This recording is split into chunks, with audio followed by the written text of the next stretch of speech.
Coaches, I'm Coach Bernadette G. Martinez. I'm 32 years old and I'm from Angat, Bulacan. I'm a secondary school teacher and I've been teaching for about 11 years already. So, nandito po ako ngayon para i-share sa inyo yung journey ko dito sa iWatch and kung gaano ka-thankful ako na nakilala ko si iWatch. So, let's start. So, sabi ko nga po sa inyo, 11 years na po akong nagtuturo and ako po ang makapagpapatunay na walang yumayaman sa pagiging empleyado. Totoo po yan. Kaya po ako I got into different sidelines, mga online job, online business. Pero hindi ko po kasi kinakaya dahil nga sa hectic ng trabaho, wala po talagang time masyado. Kasi kagaya ko bilang teacher, bahay lang tapos school and then bahay lang. So, kaya po, napaka-thankful po ako na isang time po, nakita ko po si iWatch. Nakita ko po, may nag-post po ng iWatch, and then nakita ko po yung platform niya. Tapos, naisip ko, uy, parang ang ganda nito ah. Parang ang ganda nung system na to ah. Biruin mo, hindi ko kailangan unang-una online kasi hindi ko po kasi, ala po kasi akong time. Talagang, pero tayo, alam naman natin na sa period natin, lahat na lang puro online, mahilig mag-Facebook kanyan. Eto, kaya ko tong gawin, pagsabayin yan sa pagtatrabaho ko, tsaka sa pag-iWatch. So, bago po yun, nisip ko din, legit kaya siya, kasi wala po naman akong talagang idea about MLM. Kasi never pa akong sumali sa kahit anong MLM company. So, ang ginawa ko po, pumunta po ako sa office. Talagang, doon po, pinaliwanag po nung grand apply namin kung ano po ba si iWatch, kung ano pong, paano po siya nag-work. So, doon pa lang, sabi ko, ay, gusto ko talaga siya. Kasi, una-una hindi hassle. And, meron po akong may gusto po akong ipag-focus doon yung iShop soon. Pag po, kapag gumagana na siya. So, yun po, sumali po ako sa iWatch, and then, ang lang po, may struggles po ako talaga, challenges na nangyari sa buhay ko.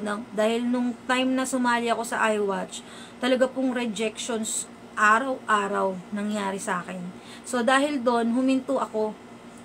Dala na rin po na busy po sa pagtuturo. Huminto po ako for about a month. Pero, hindi po ibig sabihin na huminto ako, nag-give up na ako.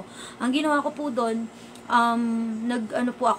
inaral ko po muna si iWatch, inintindi ko pong mabuti yung complan, para po, tapos po nagtry po ako mag-present dito sa amin. Although, talagang reject po kasi dito ang alam nila sa ganitong klase ng business is scam.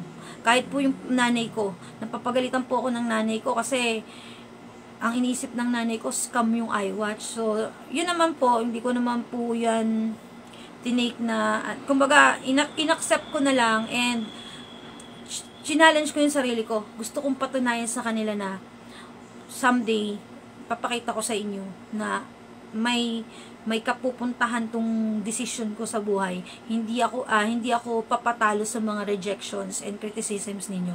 So, yun po yung naging source of, strength ko para magpatuloy kay iWatch. So, kaya po nun, medyo busy po nung November. By December po, dun po ako nag-start na i-workout si iWatch.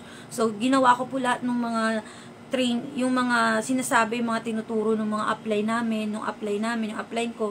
And then, nung time na yon, nung December, dun ako nakakuha po ng first downline ko. And take note po, dun ko napatunayan na kung sino pa yung hindi mo kakilala, yun pa yung maniniwala sa'yo. So, yun po, nag-start po doon hanggang sa, hindi naman po tuloy-tuloy actually, mahirap po kasi unang-una, one account lang po yung kinuha ko. Hindi, kasi po wala po akong sa sarili ko, confidence sa sarili ko na kakayanin ko to. Pero eventually, ayun po, nagtuloy-tuloy na parang na-achieve ko po yung momentum hanggang sa, pero bago pa po yun, po doon, beyond that po, nagpupunta po ako sa office every, pag Saturday, kasi nga po, parang feeling ko, mas matututo pa ako, mas mamomotivate pa ako kung talagang actual training yung pupuntahan ko. Tapos po, nung December, na ano po yun, yung anniversary, wala pa ako noon wala pa akong, alam ko, pagkakatanda ko, wala pa akong income that time, December 8, wala pa akong ano, kasi nag-start ako nung vacation Pero nung time na yon nakita ko yung mga achievers, mga directors, yung mga nasa stage, mga